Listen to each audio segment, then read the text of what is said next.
Welcome to the People's Podcast, an employer's resource by Group Management Services. I'm your host, Alyse Kimble. This podcast does not constitute legal or financial advice. Its accuracy, completeness, or adequacy is not guaranteed. Use the information at your own risk. Consult an attorney or financial advisor before taking any action. Welcome, everyone, to the People's Podcast here at GMS. My name is Alyse Kimble. I'm coming to you live here with Susan Chiancone, who is from Focus CFO. She is a fractional CFO, and today we're going to talk about all things that business owners need to know about their year-end planning. So the first question I have for you, Susan, and thank you so much for being here today. Well, thank you very much for having us. It's really an honor. Absolutely. We're so proud that you guys are partners here at GMS, and we do a lot with you. So I'm very excited to continue the conversation with you. My first question is, and I think a lot of business owners want to know this, why is it important to do a year-end review for a business owner? Year-end reviews are extremely important because you need to know where you've been, what went well, what didn't go well, what are one-time occurrences that may not repeat, what are patterns and issues that may have come up that were anticipated or unanticipated. Gotcha. And then this way you can project for the next year how you want to approach things. And it's also really important to understand what your goal is. Mm-hmm. Like, where do you want to go? What do you want your numbers, your target goals, your revenue, your expense, and then what's the strategy to get there? Gotcha. Okay. Who really needs to be involved in that conversation? Oh, it's very important to have your senior leadership, your managers. I'm a big fan of full collaboration, so down to the lowest level. Yeah. The depth of the information changes, but I think everybody in the organization needs to understand where you've been and where you're going and what their impact is and how they influence it. Because every person in a company has an impact on the top line and bottom line. Okay. And especially on the back office side, your administrative team, they may not feel it. So the philosophy is that I like to approach is everybody has a customer. So if you're forward-facing external, that's your external customer. If you're an administrative role, my customer would be the organization. So how do you help the people who touch the customer, who are out externally faced, do a better job and get to where they go? That makes so much sense. When you're looking specifically at doing a year-end review or budget review, what are maybe some red flags that usually come up when you look at that? Well, having a budget is really important. So, and you need to monitor where you are throughout the year. Monthly reviews are nice. Quarterly reviews are critical. So you don't get to October and you go, oh my gosh, I'm missing my numbers. What happened? You monitor along the way. Right. And so would you suggest quarterly or monthly? I like monthly at a management level. Okay. Quarterly at maybe a board level for a non-for-profit or a very senior level. Okay, that makes sense. That gives you a pulse of how the business is doing and what may be some areas to pivot on. Gotcha. So red flags would be a large variance, actual to budget, on revenue. Yep. Same thing on expense. Mm-hmm. Any expense item that has like a big blip, like what happened. Okay. Also to understand, I like looking at either a rolling 12 or prior year, so you can see if we were expecting things to pan out based on last year, and all of a sudden we have big blips. What were the drivers? Gotcha. Okay. And are those drivers repeatable or are they one-timers? Gotcha. So you can kind of work backwards from there. Yeah. And then I think it's really critical to have a forecast starting maybe 6 months in, because budgets are only as good as the moment you print. You hit print and then something changes in 2 months from now. So you don't change your budget. Right. You change your forecast. Yes. So your forecast is a running total of where your actual is plus where you think you're going to be. And those are very powerful tools to use, starting 6 months in, June, July, if you're a calendar year end, because the first couple of months, there's not much to measure. Right. And then as you progress through the year, it starts telling a story. There's like a lot of information in the numbers. It's just, what does it mean? Yeah. And it's really important to dissect the variances and some of the trends. if one category of revenue or expenses is trending in a certain way, what's driving that and what's causing that? Right. Absolutely. And so would you suggest maybe to business owners to do maybe a half year audit or a half year forecast? I would start, for all of my clients, I've implemented forecast starting at 6 months in, and Gotcha. I would do it every month After that. after Okay. that, until about November, unless, because by then you really know where your year is going to end, Yeah. unless something big happens. Gotcha. Right. And then also it helps you stay on top of your variances so you're not sitting in September and saying, oh, what happened back in March? I don't remember. Right. So it stays fresh. And it's much better to do it that way because you have better reaction time. Yep. And, financials are historic, but your planning is future. Yes. Absolutely. I think that's the biggest difference between a CFO's role and maybe an accountant's role in an Right. organization. Right. It is very future forward and forecasting forward, and what are we doing in Exactly. the future? Right. So to meet these controllers goals? take today and look backwards. Yes. And CFOs are today and look forward. Yes. So it's strategic, it's partnership with the leadership team, Yep. and it's very future oriented. Absolutely goal oriented. I love that. So when it comes to short-term, long-term solutions, when you are looking at your maybe your forecast or budget, and you're realizing we're pretty far off. Right. So what are maybe some short-term solutions versus long-term solutions we can implement? So some of the short-term solutions, it's easier to control expenses, but it's also easy to over control expenses. Gotcha. Organizations have a tendency to shut expenses, extra spending down. However, usually the challenge is on the top line. Yep. And you can only control expenses so long, and then you start suffocating an organization because you still need to function and still need to serve the organization and the client. Yeah. So I think understanding what are some unanticipated blips that happened, understanding the gaps on the top line, Okay. or if they're, your margin.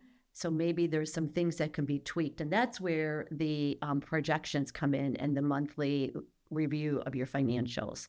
Long term, it's a bigger picture strategy. Perhaps what the budget was in your strategic goals for the first 3 years aren't aligned to marketplace, aren't aligned to customers, things Yeah. change. And so how do you pivot? So you need to pivot quickly to shore up your financials, but then there's a longer term strategy because that's usually a Band-Aid. Cutting expenses is really just a Band-Aid. It It's a doesn't short-term solve, solution. right? Yeah, It doesn't always. solve the problem. Yeah, absolutely. Exactly. And I think that's something a lot of business owners struggle with because it is just an easy, quick fix, It right? It's a is. Band-Aid to a problem that's No purchasing, Yeah. cut hiring, but that doesn't necessarily, that just solves the immediate problem. Yeah. It doesn't help the long-term solution. absolutely. And that's a more strategic conversation. we need to Correct. have. Absolutely. Yes. So let's talk about 2025 planning Yeah. because we're at the end of the year. How does a CFO really stay on top of like compliance, regulatory compliance things when they're like shutting down the end of the year and looking at 2025?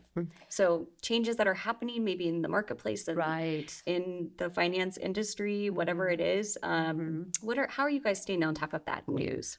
So I think it's critical to have really fantastic external partners, subject matter experts, the SMEs. Yep. Because a CFO can't be an expert in everything. So for a perfect example is the regulatory changes in the DOL with exempt and non-exempt. That's super impactful Yeah. for organizations where the threshold was 38,000. It went $844 now. Yeah. well, it's 58,000 now. So Okay. that's Yes. really impactful for companies who have been paying people on a salary basis, but they're really considered non-exempt. Yeah. So that is a strategic way to relook at your workforce Yep. and your job grades and perhaps realign roles and responsibilities. And that could be very costly to have to start paying overtime. For sure. But not every organization has the depth to understand that. So I am a huge fan of partnering with external experts, organizations like yourself, legal team, tax team, Right. audit. And if you have good partners, they will help drive you and stay ahead of it and give the organization a heads up and say, hey, in the next year, you need to be aware of these changes and start planning now. That's awesome. Where would a business owner maybe be able to stay on top of like news that comes out about like maybe employment changes or compliance changes they need Well, the Wall Street Journal is an awesome resource, and staying on top of just the news. Interest rates when they went up, that impacted the ability to borrow and lend, and then interest rates are coming down. So it may be more advantageous to borrow more. Another thing on cash management, when the interest rates were, you're getting 5% in a money market, sweep accounts were bringing in hundreds of thousands of dollars, pure extra revenue. Okay. And so partnering with even a bank and saying, okay, how do I revisit my short-term and long-term portfolio? Yeah, and that's all stuff that you can advise. That's we're all fully engaged in that and driving that process. That's wonderful. I think that's such a help for business owners. What are some changes and updates that business owners maybe need to be aware of when they are planning their 2025 budget? Well, the DOL was a big one. Interest rates is a big one. I think the economic environment. They also need to be aware of any changes in their own industry and influencers there. With the election, things may be shifting. Right. And what does that mean? It means different things to different people, and depending on your organization and where you're positioned.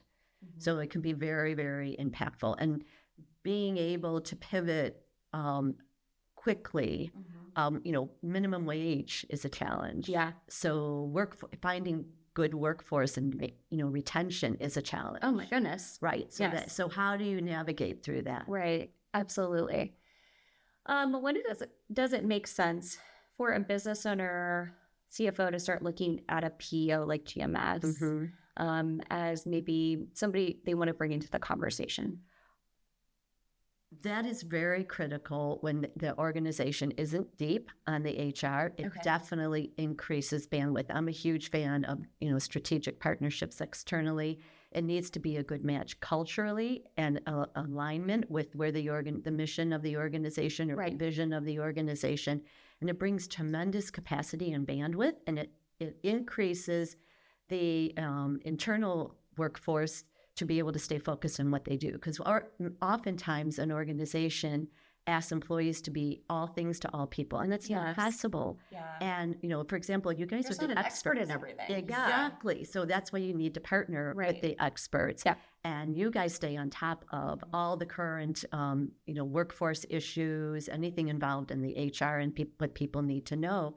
And organizations usually don't put the attention on that. Yeah. That's usually an afterthought, because when you think about it, the admin team, the back office team is what I like to call it, is the last place to add resources, because it's a cost center. Absolutely. You're not getting any revenue coming in from that. So what a perfect arrangement on an external partnership is to partner with those resources, and you dial it up and dial it down as your organization based on their needs. Yeah, absolutely. And that's what is so unique, I think, about a PEO, is that you're paying per employee. So as you dial up or as you dial down, your costs are going to go up and down, and you can kind of control it. And you get tremendous resources and capacity for a very nominal price, which is invaluable. You couldn't staff an organization with that caliber. Yeah. So it's critical. And I think that's the wave of the future. I mean, that's what our fractional CFOs, there's fractional HR, there's fractional marketing people. That is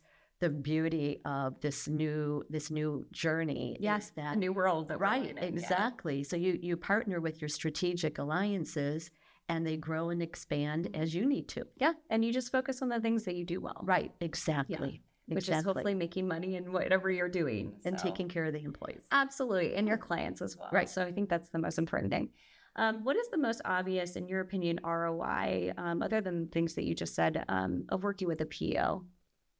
I think it's the bandwidth and having the expertise that you partner with, because it avoids stumbling and making decisions that are contraindicated to where the policies are or new rules, and then you have to unravel and redo. So it saves tremendous energy and resources on making the right decisions at the right time. Yeah.